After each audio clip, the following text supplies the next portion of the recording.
got the De'Longhi Dedica, but your espresso isn't as good as it should be. The problem is the wrong filter basket. Today, I'll show you a super simple trick to massively improve your machine. Let's take a closer look. The problem is that the original stock baskets in the Dedica are pressurized. They force coffee through a tiny hole to create artificial crema. Sounds good, right? Wrong. This fake crema ruins the taste, making your coffee over-extracted, bitter, and flat.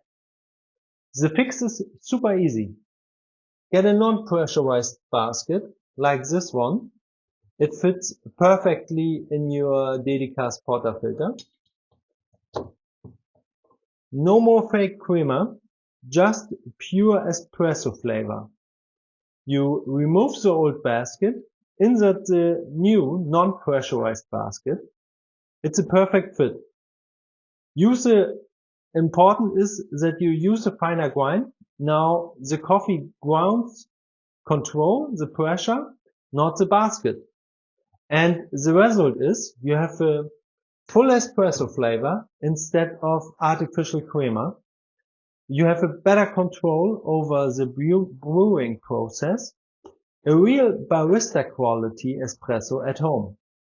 If you want the best from your Dedica, this is the easiest and most effective upgrade. Non-pressurized baskets make a huge difference. Try it out